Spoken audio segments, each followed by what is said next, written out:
Olá, sejam muito bem-vindos. Esse é o Cozinha Profissional TV. Hoje é dia 9/9, meu relógio marca aqui 1h05, né? 13 horas e 5 minutos. Cozinha Profissional TV é o seu programa semanal aqui pela UTV para falar sobre o setor de alimentação fora do lar, para você que tem um bar, um restaurante, uma pizzaria, uma padaria, uma rotisseria, todos os negócios voltados para esse setor, né?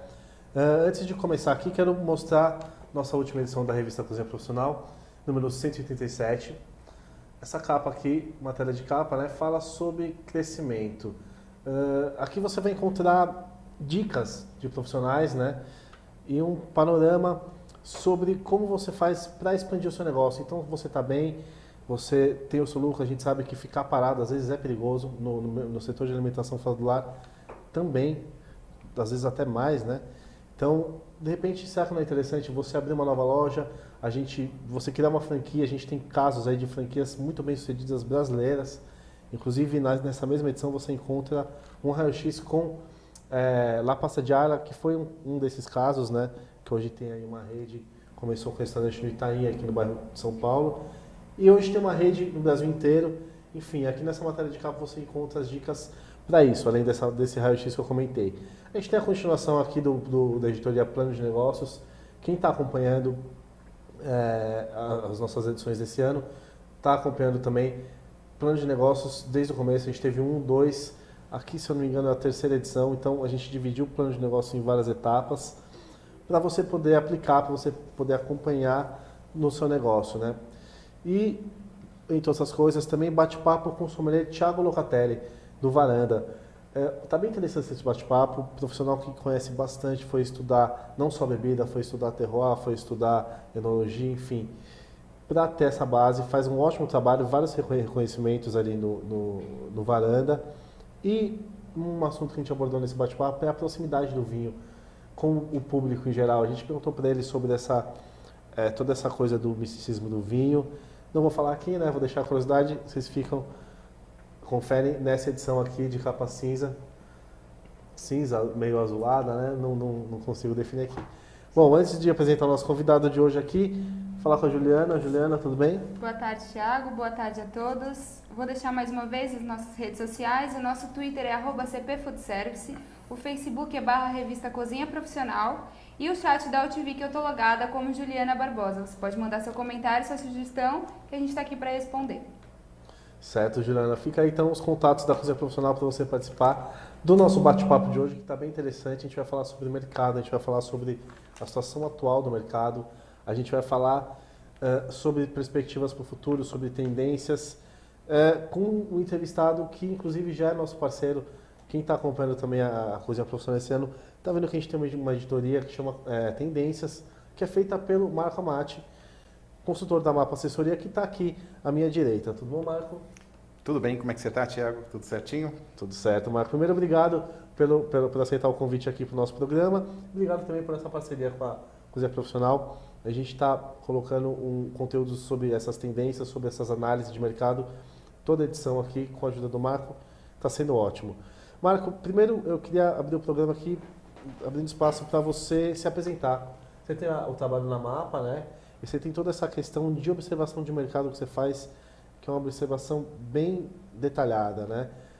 Como que você começou e como que você define o seu trabalho hoje? Bem, eu comecei, como muitos profissionais começam hoje em dia, comecei atuando na operação. Essa operação, eu comecei por baixo, como seria desembarraceiro, que é uma função que não existe mais, comim, garçom, etc. E com o tempo eu tive meu próprio negócio, estudei, tive formação em filosofia, depois em química e fui me aprofundando nos detalhamentos do nosso negócio. Nos últimos anos a gente tem trabalhado com consultoria desde 2000, então são 14 anos. A Mapa Assessoria ela tem 10 anos quase, são 9 anos esse ano. Antes eu tinha uma outra empresa com uma sociedade e a gente vem fazendo vários trabalhos aí que no final a gente comenta um pouco mais. Nos últimos tempos, a gente tem se focado muito também em tentar trazer informações para associações, sindicatos, para, vamos dizer, de alguma forma democratizar essa informação e, enfim, vários pontos em comum com o que a cozinha profissional faz. Daí essa sinergia entre os nossos trabalhos. Perfeito. Marco, como a gente falou aqui, você falando no final, a gente vai comentar um pouco mais sobre o seu trabalho de consultoria, que aliás tem alguns diferenciais ali, até na questão de pegar a operação inteira do estabelecimento do começo Sim. ao fim, né? Mas antes a gente vai mencionar exatamente sobre essas informações para o mercado, né? Primeiro eu queria perguntar para você se, até nas consultorias que você faz, você repara que existe realmente essa falta de informação e no que diz respeito a essa falta de informação, o que os gestores brasileiros não sabem que eles precisam entender? Bem, primeiramente, o mercado de alimentação fora do lar ainda carece de profissionalização mais profunda. Eu diria para você que o mercado de alimentação fora do lar começa sempre com uma boa ideia e um conceito não desenvolvido. Uma ideia é algo que a pessoa pode ter um rompante, ver alguma coisa. O conceito, vocês estão aí com a questão do plano de negócios, eu acho que isso é muito importante. Transformar essa ideia num conceito, entram questões financeiras, entram questões de estudo de mercado, de produto. Normalmente, a gente poderia começar falando que nossa tendência de errar no planejamento é muito grande. E errando no planejamento, no início do negócio, sempre custa caro tentar consertar durante o caminho. Então, eu sempre acho que o que o nosso gestor hoje está aprendendo, quer dizer, não é que ele está conseguindo melhorar, existem questões aí que a gente vai tocar durante essa nossa conversa, é tentar planejar o máximo possível a sua operação, o seu ambiente e o seu atendimento. E, de certa forma, agregar isso a uma gestão profissionalizada. É muito difícil chegar hoje para um dono de restaurante, vamos dizer, da antiga, e perguntar qual é a sua lucratividade. Ele normalmente vai falar assim, eu tiro tanto. Ele não vai falar para você tantos por cento.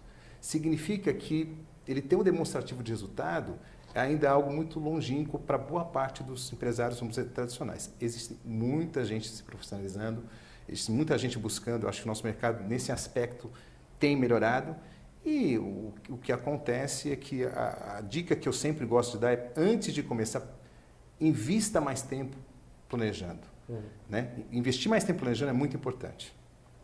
É importante lembrar que todo negócio tem um tempo de retorno previsto, né? Que tem muita gente que fica ansiosa ali no começo e acaba atropelando várias fases que tem que ser feitas. Só para dizer, isso mudou muito nos últimos anos. As pessoas eram acostumadas a retornar em um ano, 9 meses, há 25 anos, algum tempo anterior. Eu estou no mercado há 30 anos. Um pouco mais, na verdade, são 34 anos que a gente vem trabalhando. E antes era muito mais simples. A gente tinha uma informalidade maior. Hoje, o que acontece? Por vários fatores, nosso tempo de retorno, ele é muito parecido com o tempo de retorno internacional. Ninguém hoje consegue falar em menos de 3 anos e meio, 4 anos, e até mesmo 5 anos, dependendo do volume investido. Então, você tem que ter vários cuidados. E, nesse aspecto, o mercado não está acostumado mais com isso, de alguma forma. É lógico, é o modelo de franquia, tem alguns modelos que podem falar que em 2 anos e meio, 3 anos, mas já passou por um estágio de maturação aquele conceito, então é mais fácil. É muito comum também a pessoa começar mesmo fazendo o conceito e ter que alterar. Isso custa, isso dá mais tempo. Ou seja, quando se começa o negócio de alimentação fular, sangue frio é muito importante, mas sangue frio trabalhando, e muito, tá? Porque no início é muito duro. E, Marcos, você acha que, além dessa falta de cabeça mesmo profissional dos gestores, ali, dos empresários, existem dificuldades externas em relação a questões legais, a como abrir, a questões de mercado, dificuldades no geral, que também dificultam um pouco o sucesso dos negócios? Eu diria para você, Thiago, que eu acho que o mais complicado hoje para um profissional de alimentação fora do lar é entender a insegurança institucional que o país vive. Isso é um assunto um pouco delicado, porque isso varia até um pouco de estado para estado e de município para município. No caso de algumas prefeituras, é quase impossível uma pessoa entrar no mercado, montar um restaurante e obter o seu alvará de funcionamento em tempo hábil. Tem casos em São Paulo que já passaram 2 entrevistas de dono e não conseguiram o seu alvará de funcionamento. Esse é um dos entraves. A gente tem aí inúmeros outros nós. Mas um dos nós mais importantes que eu vejo é essa insegurança institucional que existe. A cidade de São Paulo, até sob determinado aspecto, melhorou muito em relação, por exemplo, à vigilância sanitária.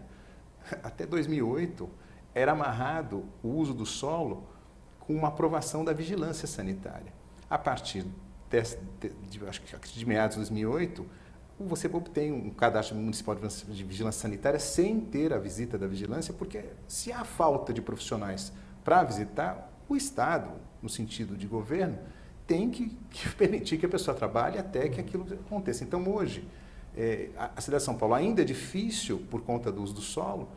As questões aqui, isso varia até de subprefeitura para subprefeitura, esse é um problema sério. Outro problema muito sério é você ter uma equipe, formação de equipes. Você ter gente trabalhando é muito complicado. Outra questão é que eu acho que é o momento que nós vivemos, tem as questões de momento. O momento que nós vivemos é que os custos fixos, em especial locação de imóveis e conseguir um ponto, está muito caro, está acima de níveis internacionais.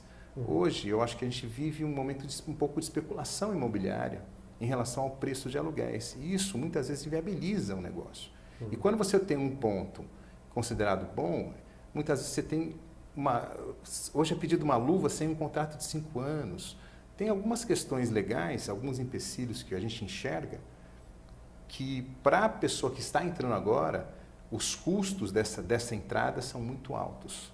Eu acho que o principal dessa história seria analisar com cuidado caso a caso. E muitas vezes um local maravilhoso, etc., por trás tem um custo muito, muito mais alto que um negócio pode suportar. E isso tem acontecido com frequência.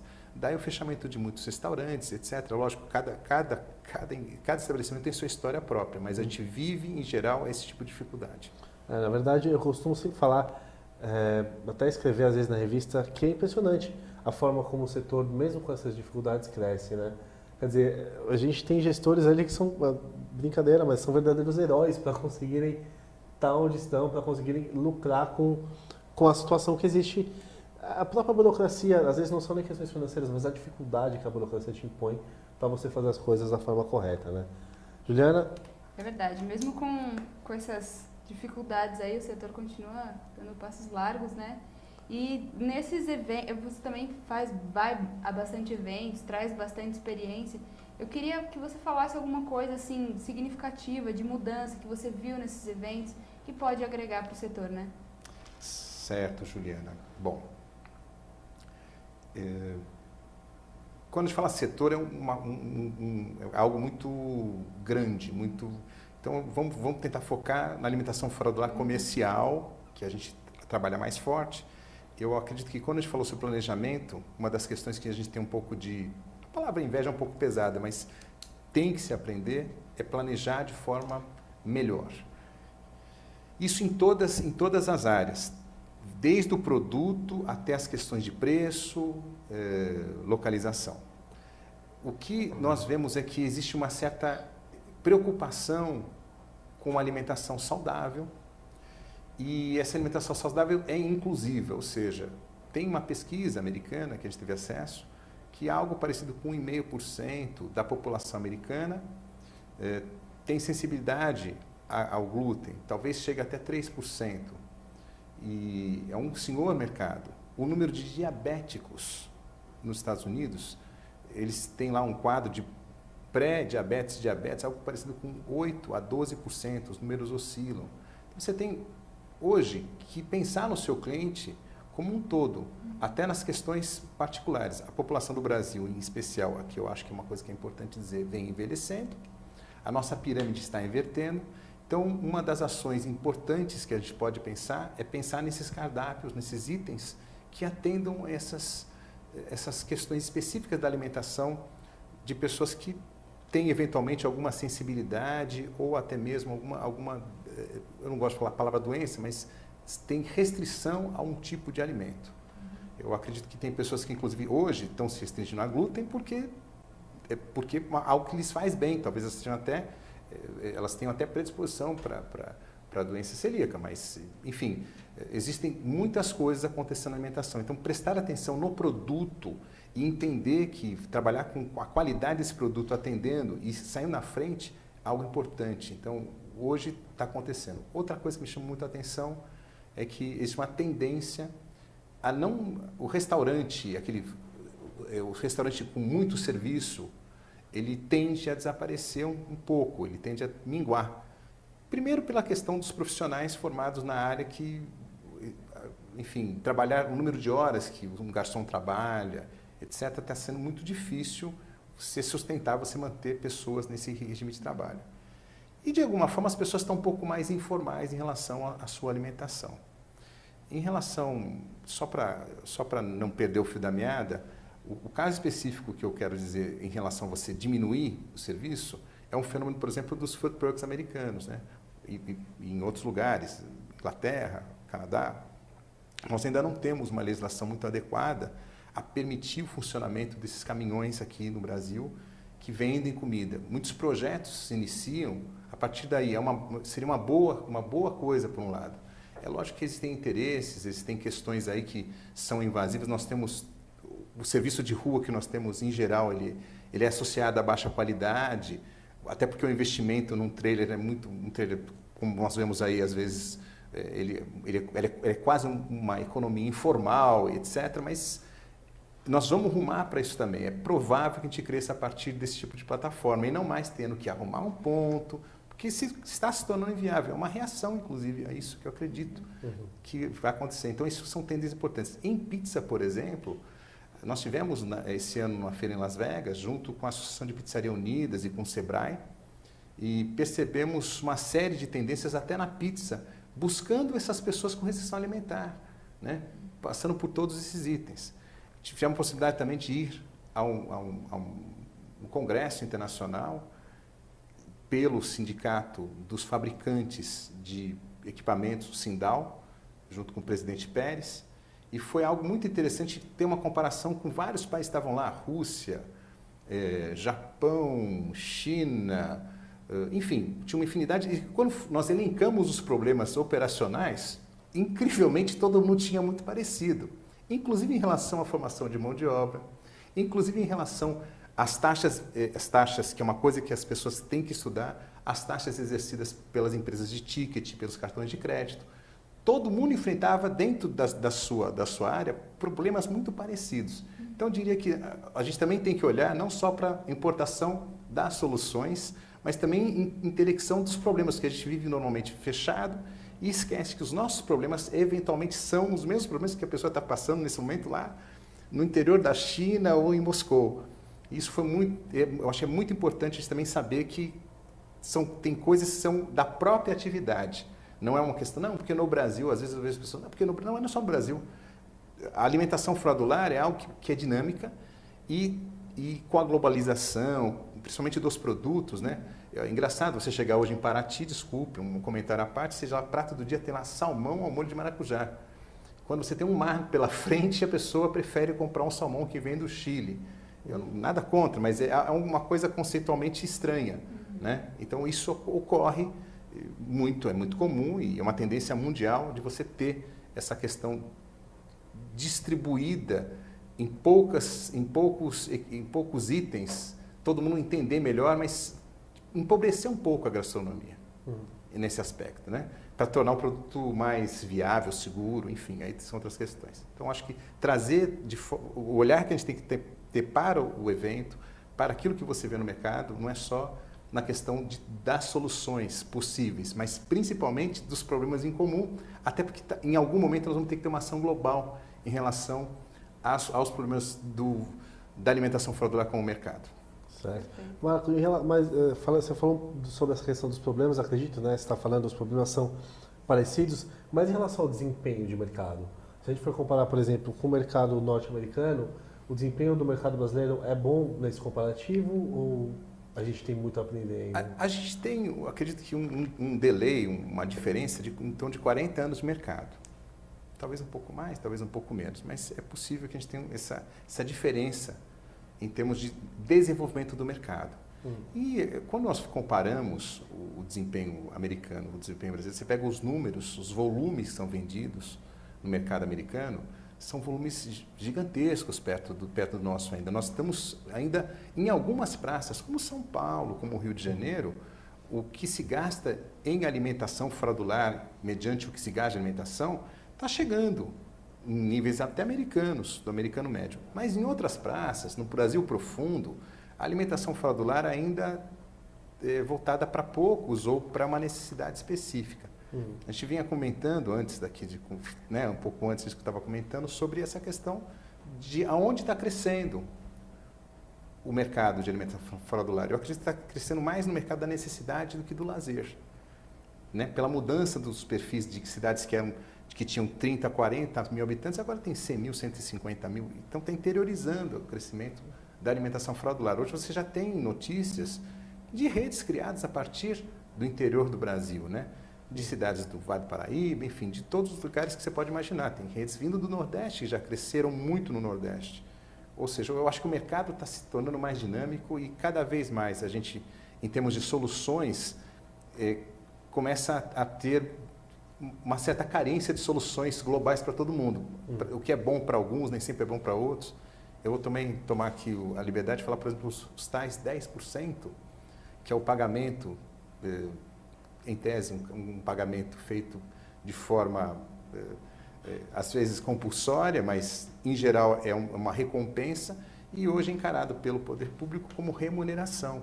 Isso também causa um impacto muito grande nos profissionais que estavam, afinal de contas, são 35% que são descontados, se a pessoa tem um valor a receber que já entra na faixa de imposto de renda. Então, um garçom que percebia um determinado valor, de repente teve um decréscimo na sua renda de 50%.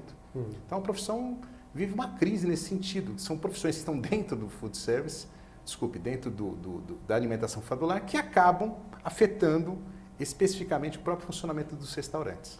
Tem várias questões focadas. Eu lembro que na época da lei do couvert, eu conversei com um profissional que ele falou assim, não vou falar quem é, obviamente, mas ele falou que achava absurdo porque o couvert ele é parte da cultura de restauração. Então, você mudar a forma como se serve, a forma como você recebe o cliente, isso mexe um pouco até na cultura, além da lucratividade, porque no final das contas o couvert dá dinheiro, né? Você está certo nessa questão de cultura da hospitalidade, cultura do restaurante, mas ao mesmo tempo são novos tempos. Quer dizer, você tem que se adequar àquilo que as pessoas querem. O cliente que entra hoje no restaurante, o cliente de 22, 23, 24, 25 anos, ele é totalmente diferente do cliente de 22, 23, 24, 25 anos de 20 anos atrás, que hoje é uma pessoa de 45, 46 anos. E esse cliente novo que está sendo agora, vou dizer, aculturado, porque ir a restaurante é uma questão cultural, uma questão de conhecer, de viajar pelo mundo. Eu me recordo que eu sou um caso à parte, porque eu conheci comida japonesa muito cedo por outras circunstâncias. Mas, em geral, pessoas da minha faixa etária, na faixa de 50 anos, entre 45 e 50 anos, vieram conhecer a culinária japonesa muito mais tarde. Hoje, você tem um número de casas de culinária japonesa compatível com o número de pizzarias que a cidade tem. Então, só isso já muda completamente. Na culinária japonesa é possível você pegar comida do prato do outro, do mesmo prato, coisa que era inconcebível há 25 anos. Até o serviço muda. Então, esses novos conceitos acabam afetando as demandas que tem. É óbvio, vai ter sempre alguém fazendo a restauração tradicional, porque só que vai ficar muito caro. Vão ficar menos pontos, a tendência é essa, e tanto que todos os cardápios dos restaurantes que são voltados para as classes mais altas, ou com preço mais alto, com ticket mais alto, estão se adequando, baixando os preços no almoço, para poder competir com os restaurantes mais acessíveis economicamente. Isso é uma questão natural que nós estamos vivendo e que em breve as coisas não são tão simples, né? Não é assim, as coisas não vão navegar sozinhas. É necessário que os profissionais trabalhem, tem muita gente trabalhando, tem muita gente se esforçando, tem muita gente buscando informação. E quem não for buscar, quem não estiver se atualizando, você vai ter sempre uma dificuldade maior em acertar do que quem está fazendo isso. Certo. Marco, a gente está chegando aqui no final do primeiro bloco, eu só vou fazer mais uma pergunta aqui, antes de continuar esse assunto no segundo bloco. Essas suas viagens que você faz para conhecer mesmo o mercado, provavelmente você vai até restaurantes, até estabelecimentos se alimentar, né? E como a gente trabalha no setor, a gente tem o costume de analisar o negócio ponta a ponta, diferente de um consumidor que não trabalha no setor, né? Qual que é a sua avaliação, assim, qual foi o lugar que você foi que você falou, aqui realmente o trabalho do restaurante, o serviço ele é feito como deve ser feito do começo ao fim? Eu vou ser injusto com alguém, porque eu acho que fora do Brasil o serviço não é tão bom quanto os grandes restaurantes brasileiros. Eu tenho uma questão de hospitalidade, de profissionalismo. Eu diria para você, não queria falar um nome específico, mas vou dar um exemplo. Você pega uma casa como o Tatini hoje, que existe na Rua Batatais. O serviço do Tatini é um serviço quase impossível de se encontrar fora do Brasil. De tão interessante, de tão como se tem que fazer as coisas no tradicional. Hoje, na verdade, em termos de serviço, em termos de produto, também é uma injustiça. Porque você tem muitas vezes no mercado americano, no mercado europeu, disponibilidade de matérias-primas que nós não temos. Então, se você fazer a análise daquela matéria-prima que está ali, versus... Então, eu acho que o Brasil, nesse aspecto, hospitalidade, prestação de serviço, nós perdemos na questão, vamos dizer, no que se trata, se você levar para tickets mais baixos em alguns aspectos, para aqueles restaurantes casuais, de fato, você fica encantado. Então, eu prefiro pensar que, se você for pensar não no prêt-à-porter, na alta costura, né, que é uma coisa que poderia ser comparável com o que seria a alta gastronomia e outras, na alta costura não tem diferença, eu diria que a gente está até melhor em alguns aspectos, em termos de criatividade, etc. No que se fala na média, que não é aquela tão... De fato, eles têm uma especialidade muito grande, no caso Aldine. A maioria dos casos que eu citar, você pega o Gran Lux Café, que é um café relativamente popular, mas de classe média, que tem várias filiais, tem lá em Chicago uma que eu cito sempre. Eles não chegam perto de uma mesa antes de um mês de conhecimento de cardápio, eles não chegam nem perto. O que falta para a gente é a possibilidade de treinar bem a nossa equipe. Nós estamos vivendo um momento, sei que nós vamos tocar nesse assunto daqui a pouco, em que a diferença maior é a formação das pessoas. Então, você hoje aqui, quando a pessoa está ficando, parece que ela está entrando no ritmo do negócio, ela tem uma proposta para ganhar um valor muito pequenininho em outra casa e ela sai. Então, você formar equipes no Brasil está difícil. Então, a gente está sentindo uma queda na qualidade do atendimento no que a gente chama de estabelecimentos médios. No que seria nos estabelecimentos de alto nível, quando você tem equipes formadas, onde a pessoa já tem... nossa posição é muito positiva. Ainda que a gente esteja sofrendo por esses traumas aí econômicos que os profissionais do ramo estão passando nesse momento. Perfeito. Vou chamar o intervalo aqui. No próximo bloco a gente vai falar um pouco mais sobre essa questão da mão de obra, né? Aqui com o Marcos, para ver qual que é a expectativa dele quanto a isso. Daqui a pouco a gente está de volta.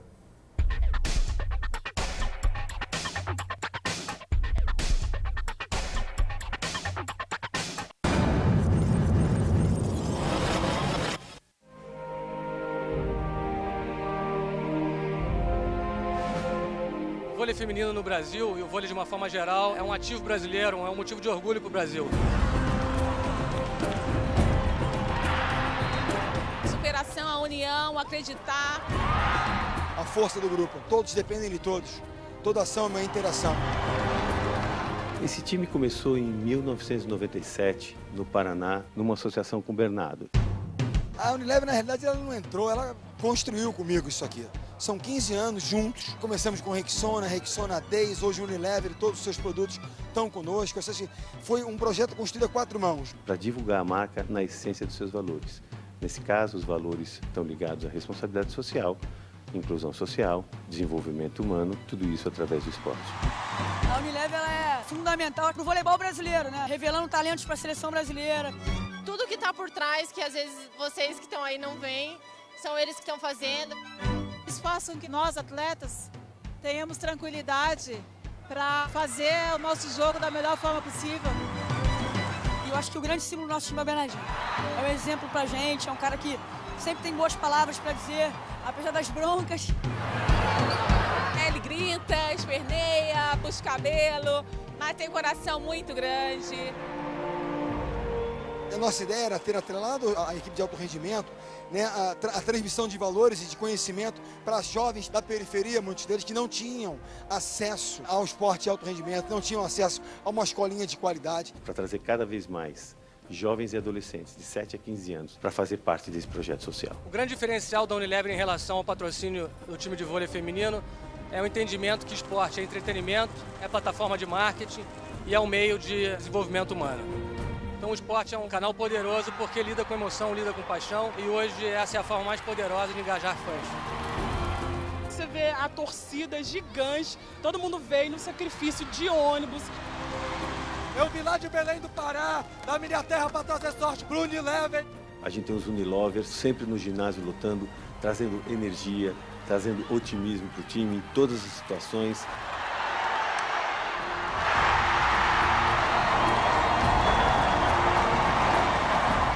Participar da história do desenvolvimento do vôlei no Brasil, para a gente é um motivo de grande orgulho. Além de uma relação profissional espetacular, construtiva, uma relação humana. Pessoas da Unilever que me ensinaram muito, me ajudaram a construir isso, que para mim é a maior realização profissional da minha vida.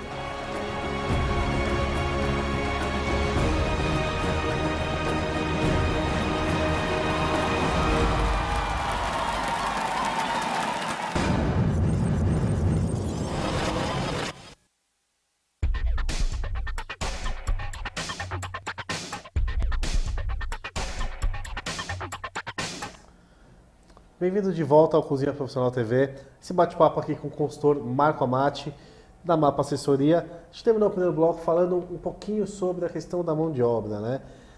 Antes de fazer essa pergunta para o Marco, vou colocar aqui o que a gente repara é que os gestores de restaurantes eles capacitam internamente, né? Isso está muito comum hoje em dia.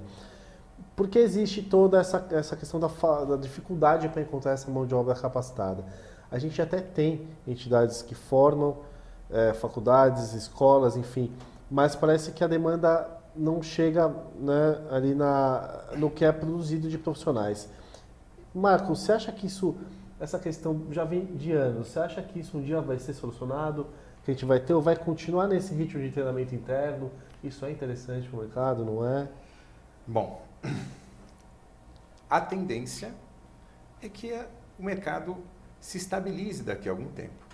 Primeiro porque eu acredito que o mercado está passando por um momento onde está chegando, vamos dizer, na crista, e a tendência é a gente dar uma mudada um pouco nessa questão. Alguns estabelecimentos, principalmente de nível A e B, tendem a fechar algumas unidades, ou mesmo fechar. O mercado, para nós, é sofrido, falei dos 10%, mas a remuneração do mercado é uma remuneração que não é tão atraente quanto era há 20 ou 25 anos.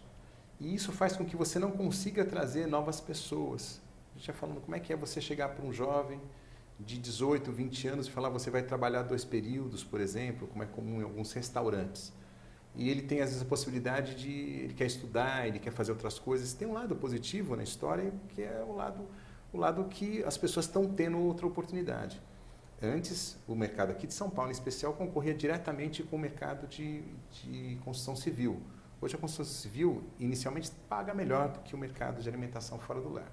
Não obstante, existe uma tendência, assim como você falou, em investir mais em treinamento e capacitação interna, investir mais em procedimentos para que você tenha o turnover, a troca constante de funcionários, é algo que é uma realidade do mercado, uma realidade que nós estamos vivendo em função, principalmente, que existe um estoque de emprego no mercado.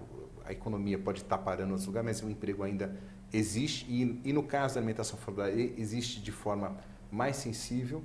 O que acontece é você não tem a pessoa capacitada ou a pessoa pronta para vir. Então, você tem que criar o seu mecanismo para treinamento, mecanismo para capacitação interna. No entanto, as pessoas assim nem sempre gostam de investir nisso. Voltando àquele assunto que a gente mencionou anteriormente, que esse investimento, muitas vezes, a pessoa não sente o retorno porque, em pouquíssimo tempo, a pessoa se desliga. Acho que a legislação trabalhista, nesse aspecto, é cruel demais com o empresário. Porque, infelizmente, quando você pega o mercado, se existe uma coisa, eu não vou dizer que é invejável, aqui eu não quero entrar no mérito da questão, mas normalmente o funcionário americano, quando vai embora de um No emprego, ele recebe o see you. Você sabe o que é o see you? O see you later. Acabou. Ele não tem fundo de garantia, multa você paga esse fundo de garantia, não tem uma série de coisas que ele não tenha feito, que ele não tenha feito a opção junto ao sindicato dele de ter esse benefício. Ou seja, a gente precisa tomar um pouco de cuidado que muitas coisas, muitos assuntos que são da alimentação fraudulenta são do empresário de modo geral. É muito caro admitir e muito caro demitir. E, de alguma forma, isso inibe que você... E, ao mesmo tempo, se você fica, eu até falo isso em muitos casos, com o tempo da pessoa ficando, quer dizer, com baixo turnover, ela gera um passivo trabalhista gigantesco. Então, o assunto mão de obra, o assunto pessoas ocupadas em alimentação fraudulenta é um assunto muito delicado, não só pela própria alimentação fraudulenta, mas também por conta de todo o mundo empresarial que a gente pode imaginar que pena para poder arcar com todos os encargos, né? Ter esses encargos, ter todos os encargos. É muito complicado, eu acredito, hoje, você fazer um planejamento daquilo que você teria que deixar como competência para qualquer eventualidade, ou seja, o trabalho, a legislação trabalhista de alguma forma, ela inibe que você consiga ter um funcionário também por muito tempo. São coisas, é uma coisa discrepante. Seria maravilhoso você ter uma pessoa 10 anos numa empresa. Mas quando essa pessoa está há 10 anos, ela gera um passivo que é assustador muitas vezes para o pequeno empresário, né? Porque, enfim, existem coisas que a legislação não prevê. Eu cito o exemplo das casas mais antigas, porque o domingo foi regulamentado há alguns anos, acho que em 98.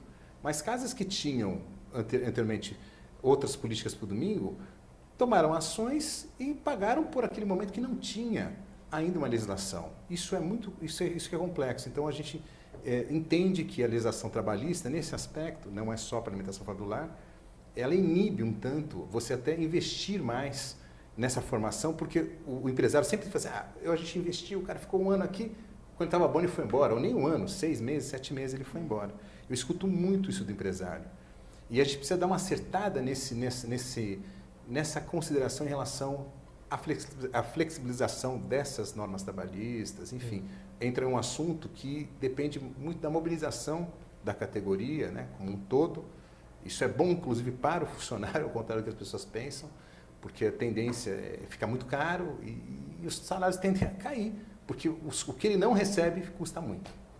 Tem que ter tirar um pouco desse medo, não sei se os seus clientes têm esse medo do turnover, que isso é impregnado um pouco. Eu vou treinar, mas vai sair, vai me gerar um custo que eu não vou aproveitar. Como é que faz para tirar esse medo? Eu acho assim, de alguma forma, você tem que ter uma pessoa bem qualificada, a pessoa capacitada. Então, eu acredito que você tem que ter uma porta de entrada larga para você poder ir afunilando. Então, você já tem que pensar num modelo de negócio onde você possa desenvolver pessoas internamente. Aqui não dá para falar do modelo A ou B, mas geralmente você ter pessoas que começam de baixo dentro, isso é histórico na alimentação, começam de baixo como atendente ou como lavador de pratos, ou copa, ou limpeza, eles vão ascendendo a cargos e muitas vezes são os funcionários mais fidelizados, etc. O problema é que hoje existe uma tentação, quero comprar minha casa, aí o sujeito chega, então é difícil você convencer, enquanto a gente não tiver algumas medidas importantes em relação aos custos trabalhistas, fica muito difícil você convencer um empresário de que ele deve investir muito no início. Então, o que acontece? É muito comum as pessoas esperarem algum tempo para poder investir num funcionário. Na verdade, quando a pessoa botasse o pé dentro da empresa, devia ter um custo, está no seu custo esse treinamento, está ali você fazendo aquilo inicial. As grandes redes já têm isso impregnado, o pequeno empresário precisa aprender que precisa treinar melhor a sua equipe, precisa trazer a sua equipe. Não estou falando de todos, tem pessoas, o negócio às vezes é pequeno, mas a cabeça do empresário é grande, então isso é muito importante. Tem gente que já treina seu funcionário, tem gente que vai buscar cada vez mais metodologias para poder treinar. A gente acha que sem isso não dá para a pessoa enfrentar o mercado. As pequenas empresas que investiram em treinamento se tornaram grandes empresas. Só falando rapidinho, é que assim, eu tenho um casal de amigos que eles têm um restaurante japonês e eles, são eles dois. E eles realmente, é muita demanda, é muito serviço, eles precisam contratar alguém. Só que é exatamente esse medo, né? Essa rotatividade de funcionários, fica um pouco tempo. Para estabelecimentos menores, qual seria a solução? Porque eles querem contratar, mas eu acho que vai ser bem mais prejudicial para eles, vão gastar muito mais. Se eles contratarem, depois o funcionário vai querer sair, eles vão ter que contratar outro. Tem alguma forma, alguma solução para isso? Então, eu acho que a solução, não existe uma solução mágica em relação a contratar bem ou mal.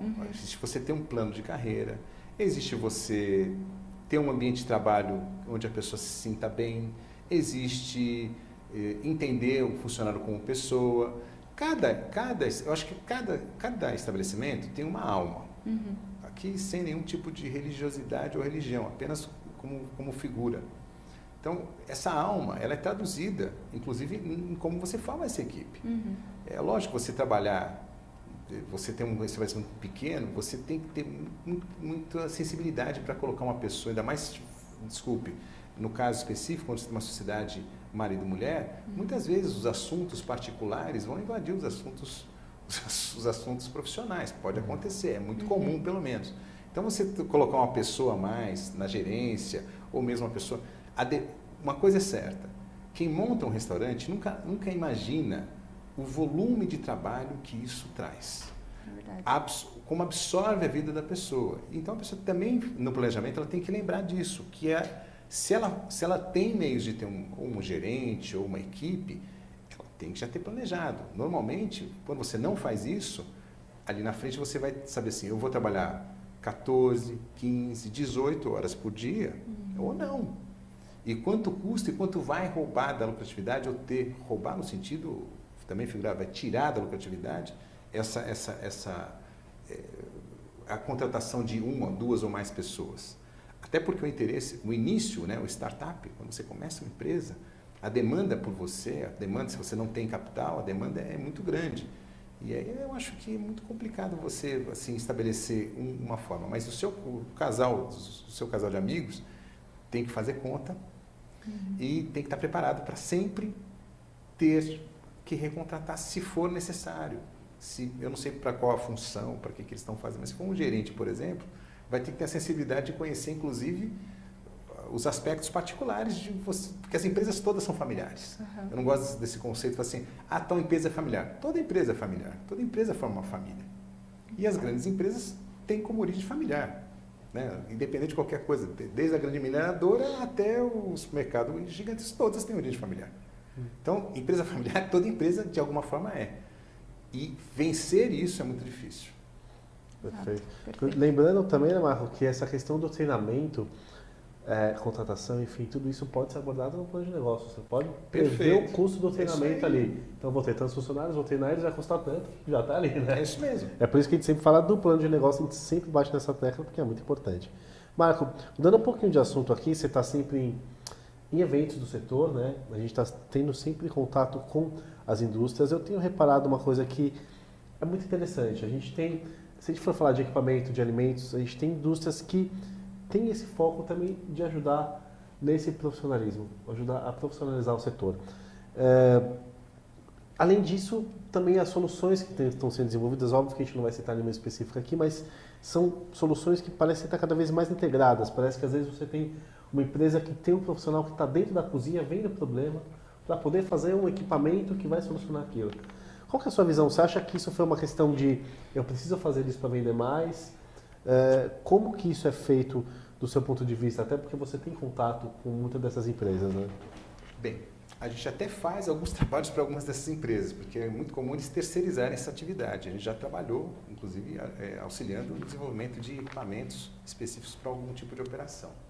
Mas a questão aí é não só da necessidade de vender, mas principalmente pela dinâmica que ganhou. Antigamente você tinha meia dúzia de equipamentos que compunham todas as cozinhas. Hoje você tem a possibilidade de ter vários tipos de fornos, vários tipos de fogão, uma série de equipamentos. As empresas que têm feito esse trabalho têm tido grandes resultados, estão se destacando no mercado. Tanto as empresas fornecedoras de alimentos, Hoje já existe uma consciência de várias associações, né? Eu cito a Apuesp, que já tem um trabalho feito diretamente com fornecedores, discutindo o tamanho de embalagem que é mais adequada para o tipo de negócio A, B ou C, ou mudança mesmo na formulação de algum tipo de produto que é mais adequado para o que eles fazem, já que gera uma demanda. Então, eu acredito muito que esse tipo de ação, interagindo com a necessidade daquele que eu atendo, é uma ação necessária, porque a indústria passou a escutar mais, em geral, o seu cliente, para que ele possa, inclusive, sair na frente, já que, de alguma forma, se você não tiver isso, se você não tiver essa informação, você não consegue desenvolver novos produtos, não consegue agregar conhecimento e, de alguma forma, você fideliza. Eu não vou citar o exemplo, mas tem uma indústria de equipamentos que fechou um pacote com um grande grupo de franquia, desenvolvendo a operação junto, entendendo a necessidade, e isso é uma coisa que... essa é uma tendência de mercado. Não existe mais o equipamento de linha, o alimento de linha. Algumas empresas têm feito, de logística, têm feito esse trabalho também para poder descobrir qual que é o melhor formato, o melhor tamanho, tudo para que aquela operação seja lá. Essa é uma ação que mais e mais empresas estão entrando, aquelas que estão ficando, vamos dizer, de fora. Algumas já saíram do mercado, aquelas que não acreditam nisso. Eu acredito que cada vez mais o fornecedor vai estar dentro da empresa, conhecendo sua operação, conhecendo as necessidades e trazendo a solução adequada para aquele tipo de operação. Na verdade, eu acho que são várias vertentes que isso ajuda, mas, por exemplo, se a gente reparar, né, Marco, nos últimos anos, tem aparecido, por exemplo, uma câmara frigorífica menor, um forno de combinado menor, que é para estabelecimento menor. A gente tem muito estabelecimento menor. Então, você está possibilitando, por exemplo, um estabelecimento menor a trabalhar com quentil, que é uma coisa que ele não poderia, né, com equipamentos que são... Inclusive, a gente teve uma matéria recente que abordou isso. Você pode fazer com quentil com um investimento menor. A gente falou sobre o retorno disso, enfim, mas a viabilidade disso já é outra história. Você acha que o crescimento do setor teve a ver? A gente pode falar que as indústrias elas têm responsabilidade nesse crescimento que a gente teve nos últimos anos? Eu acho assim que tudo é food service. As empresas têm que ter parceria com as empresas fornecedoras de equipamentos, fornecedoras de alimentos, de produtos químicos de limpeza, de toalha, de uniforme, de tudo. Tem que ter a visão que todos fazem parte do mesmo mercado, do desenvolvimento das mesmas ideias. E eu acredito muito que só essa interação, eu volto a dizer, as associações, mesmo feiras brasileiras, têm feito essa dinâmica.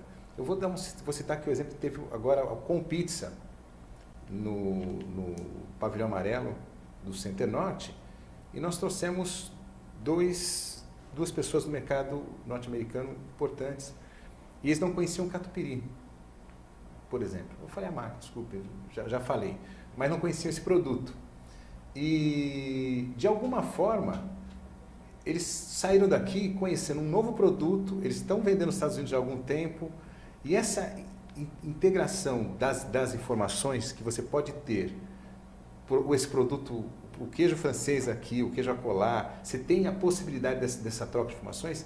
Eu falo do trade como um trade, as empresas brasileiras, mas mesmo as empresas que não são brasileiras. O desenvolvimento do food service é algo que só vai acontecer quando todo mundo estiver envolvido. Eu posso dizer assim que boa parte das empresas, eu acho que ainda não é a maioria, infelizmente, mas boa parte das empresas já descobriram que tem que fazer parte de algo maior, algo que não pode... O lucro é necessário, ninguém está falando disso. Estão falando sobre a abordagem para chegar nesse lucro, porque às vezes você está ganhando um pouco menos hoje, mas está deixando a sua empresa mais sustentável por mais anos. Você está formando uma clientela que vai depender mais do seu produto, que vai olhar para você com mais respeito. Na hora de escolher, vai falar, naquele momento eu tinha um produto que foi desenvolvido.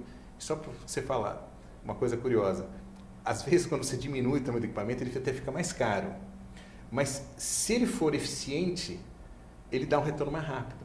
Então, eu acho que é importante também pensar nisso. Eu acho que hoje o empresário também enxerga né?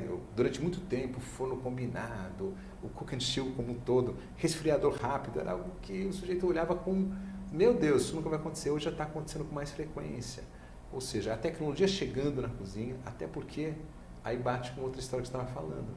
A mão de obra é difícil, você é obrigado a ter investimento em tecnologia para suprir justamente as questões da mão de obra. Você ter menos gente ocupada, eventualmente, para que você possa soltar seu produto. Então, você ter, assim como as verduras e legumes já higienizados, etc., tudo que faz parte essas empresas também tem feito um grande trabalho. Tá? Eu acho que assim, o Food Service School, de modo geral, está caminhando junto, e quem não estiver caminhando para esse tipo de ação vai ficar fora do mercado.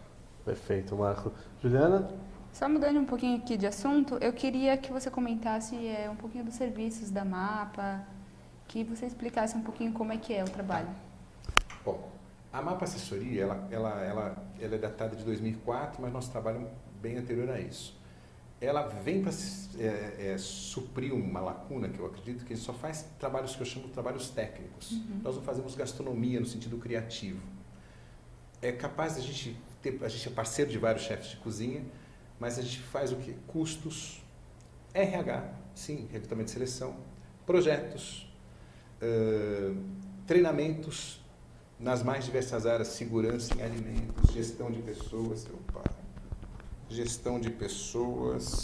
caiu aqui, caiu o microfone, ao vivo em cores tem dessas coisas, né? Será que deu? Deu, né? Gestão de pessoas, ministramos cursos nessa área. Agora, por exemplo, saiu a nova convenção, a gente vai ministrar um curso sobre as mudanças na última convenção. Ou seja, tudo aquilo que se trata de trabalho técnico da nossa empresa, nós fazemos. Para as empresas de alimentação fora do lar, a gente faz, como a gente falou anteriormente, levantamentos.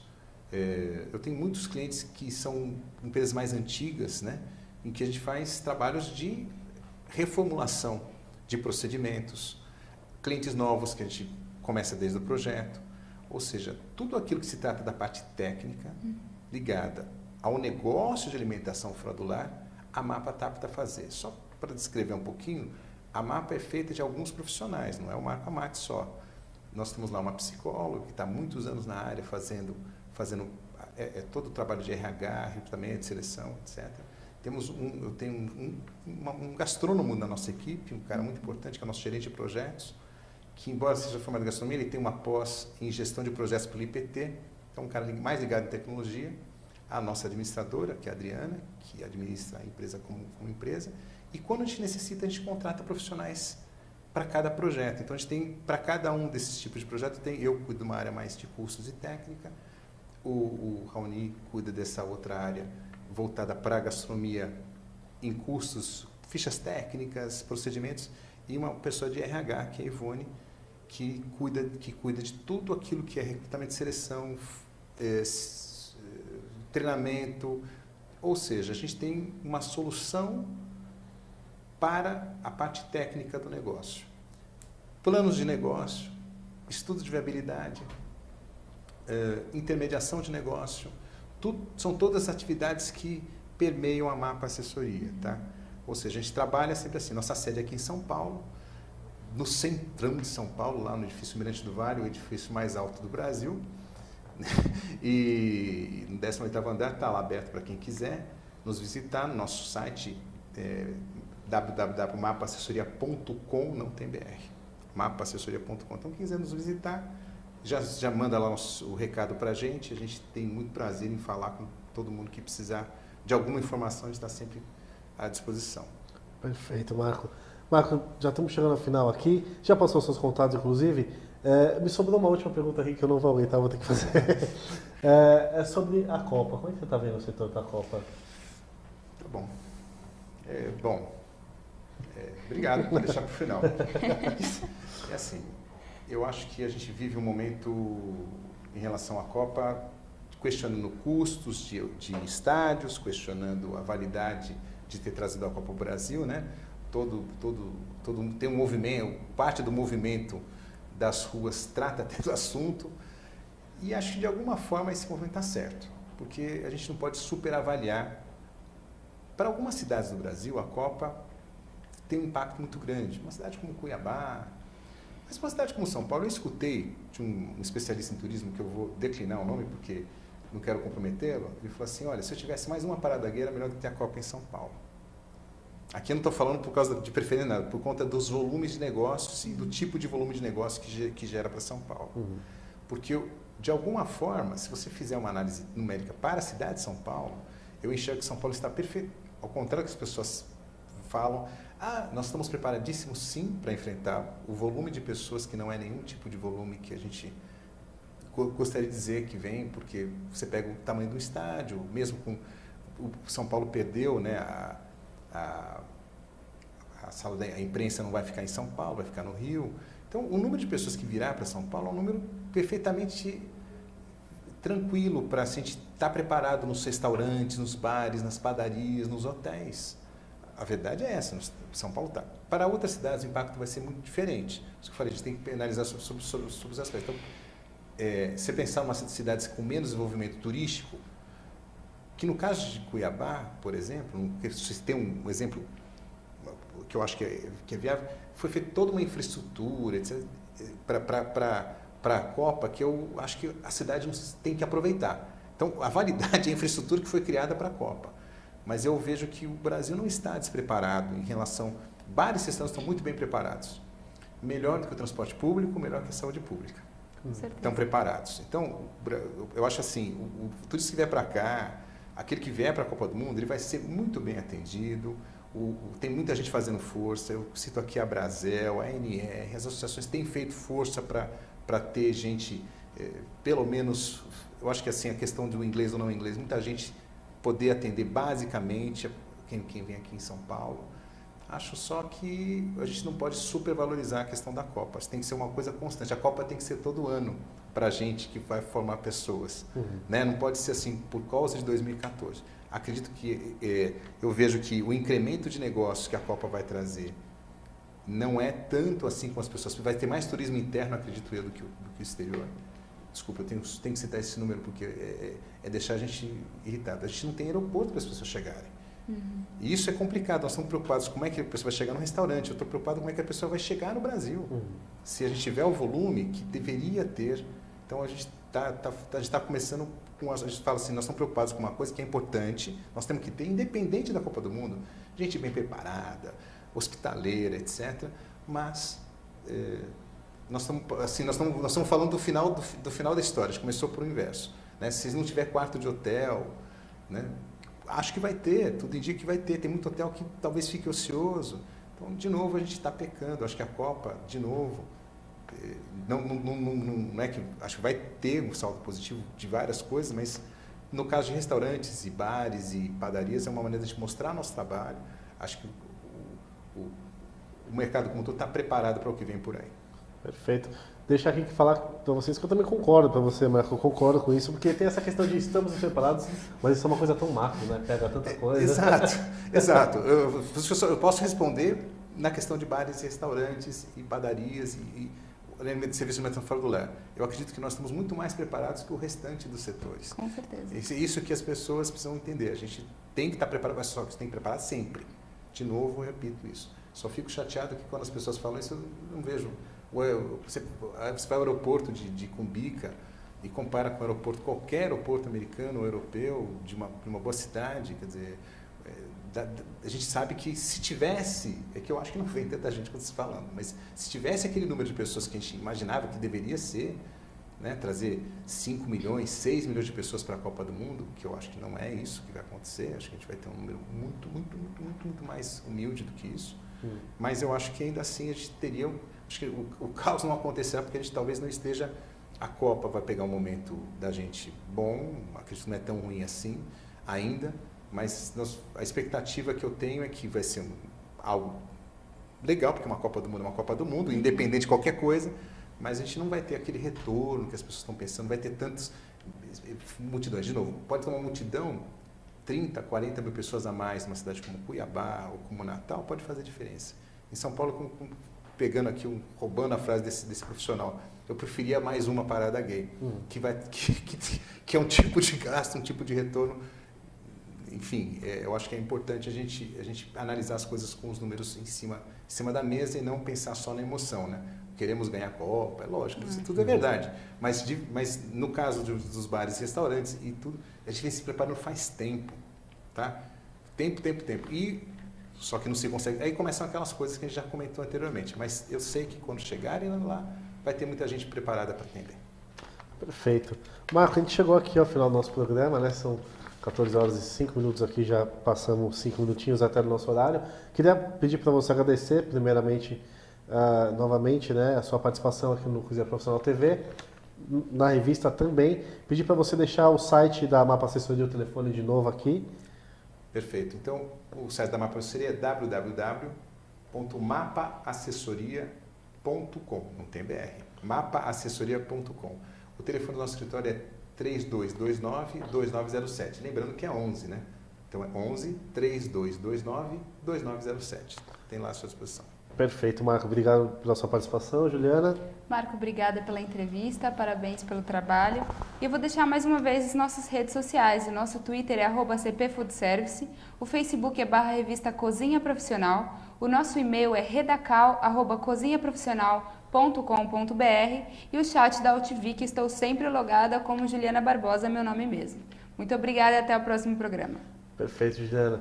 Como eu sempre lembro aqui no final, esse programa, para você que pegou no meio, para você que quer assistir novamente, vai estar no site da Cozinha Profissional, cozinhaprofissional.com.br. Você desce um pouquinho lá, tem todos os nossos programas. Para quem recebe a nossa newsletter também, esse link vai junto com a nossa newsletter. Agradecer a audiência de vocês aí, lembrando que a gente tem sempre canais abertos, até aqui para o Cozinha Profissional TV. Quer mandar uma sugestão de tema, de convidado, manda para a gente. A gente tem o redacal@cozinha profissional, todos esses e-mails que a Juliana passou aqui também. Fique à vontade e até o próximo Cozinha Profissional TV.